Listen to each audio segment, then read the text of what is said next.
And we are back in Giants Baseball Corner, joined once again by Kraig Debro. Up in Colorado are the Giants. How you been, Kraig?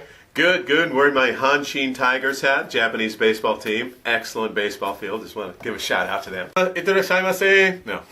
That's okay. You can talk to the Hanshin Tigers if you want to. Hanshin Tigers. Hey, Hanshin Tigers!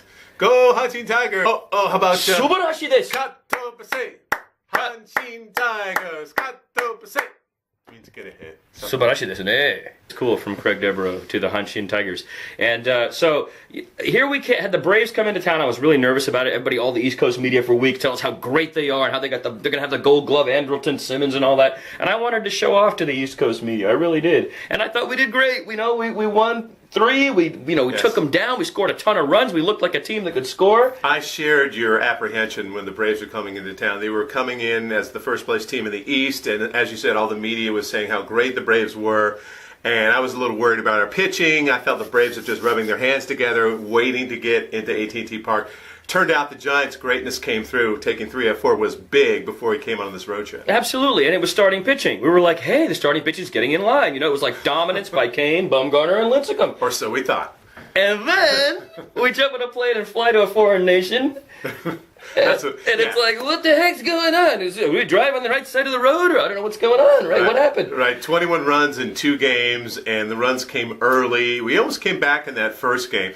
Really disappointed with our pitching performances in Toronto.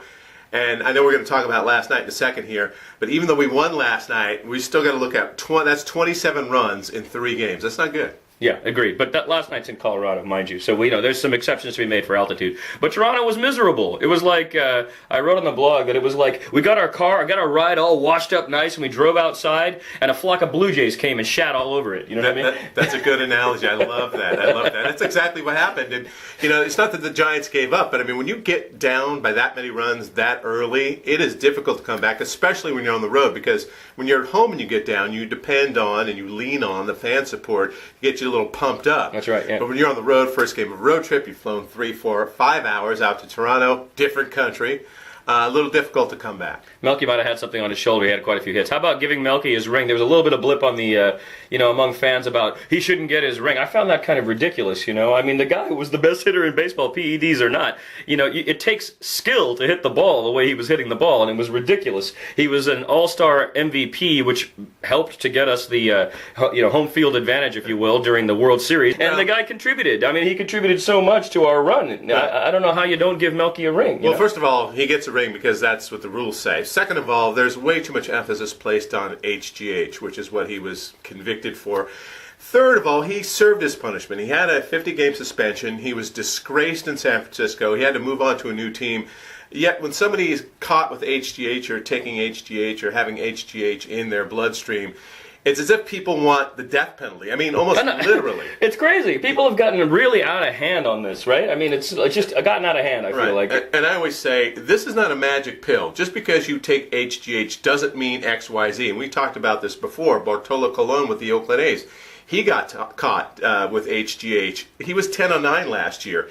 So my question to those people who think it's such a wonderful pill, why did he lose 9 games? He was on HGH, right? So he should have been 19-0. Yeah, right, exactly. Well, he is something like 40 years old, Bartolo Colon. Another thing is here in the Bay, we clap for him. He's back pitching today, and we clap for him. So what's the difference between him and Melky? He was a bit shifty, Melky. He had some kind of weird stuff. He set up some kind of elaborate lie, and I think a lot of people were mad about that. But also the Giants are touchy because of the Barry Bonds thing. Right. We're extra touchy because people want to stick an asterisk next to Barry Bonds. Well, I also think you have to be suspicious of media reports that claim that Melky did XYZ, because we already know people are, it's overkill with his punishment, and their opinions about HGH, so I think, lead to theories about what he may or may not have done. The bottom line is he did it, it was against the rule, and he was punished for it. Let's move on. Yeah, that's right. And thank you, Melky. You know what? Because none of us may have rings if it hadn't been for a lot of your contributions. So you should be proud of that ring and not feel shame because of how it ended.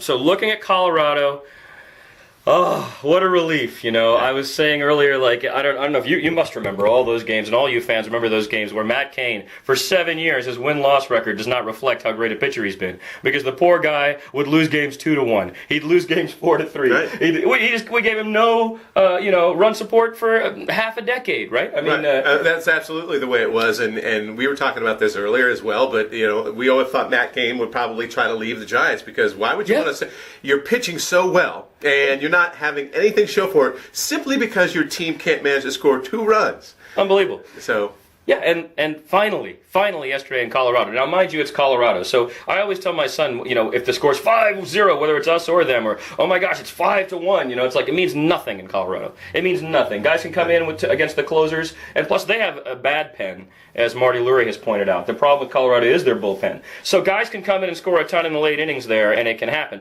But it was awesome that Matt Cain, he gave up those 3 home runs. We were down 6-0, and the guy really just said, no, this is not how this is going to go. This is Colorado, and he got gritty. Right. He turned it on. Kruko called him, exceptionally manly, right? He called it a manly performance. And I was thrilled that he dug it out. The Giants, to their credit, gave him the 8-6 lead, and he got the win, Right, and it was so strange last night because Cain goes 1-2-3 in the first inning, and then the next 2 innings, they score 6 runs. That's unbelievable. And it's early, so you're thinking to yourself, oh my goodness, here we go again. Is he going to make it to the 4th inning? Is he going to make it to the 5th inning? But as you said, in Colorado, almost anything can happen. And the Giants, with their lineup, I mean, last night they were showing on TV how they were 2nd in runs scored. I mean, don't quote me on this, but they're in the top 5 in the major run-producing categories. That's right, yeah, absolutely right. Plus, they're in Colorado, so you can't count them out. And then Brandon Crawford, he's hitting, I think now, probably 50 points higher than he did his first season. That's right. And that's a rather large jump. And the season's not over. He came through with that 3-run double with 2 outs. I believe it was a 3-2 pitch. That was money. That was money, and Brandon Crawford's been doing that all year. But it's not just him; it's Pagan. And now Scudero's back. Scudero's coming. He's on, I think it's a 15-game hitting streak, and he's hitting over 400 on the streak. With the Giants' offense, and then the Giants being in Colorado, you can't count them out. Yeah, it's exciting. Bumgarner versus De La Rosa today should be a good lineup. But I'm feeling pretty good. You're feeling better, right? You got Bumgarner on the mound and De La Rosa. Bumgarner is actually. Had a great ERA. His first 3 games, not so good. He was 0-3 versus Colorado with a huge ERA. But his last 6 games, I believe his ERA is under 3, and he's about 4-1 against Colorado in those games. I like Bumgarner's chances today. So, Kraig Debro, back in Giants Baseball Corner. I really want to thank you for coming by. Oh, I'd love to be here, MT. Come by anytime. Love talking Giants Baseball. Love talking Giants Baseball in Giants Baseball Corner. That's so awesome. Kraig Debro. I'm MT, and we'll be back soon with more from Giants Baseball Corner.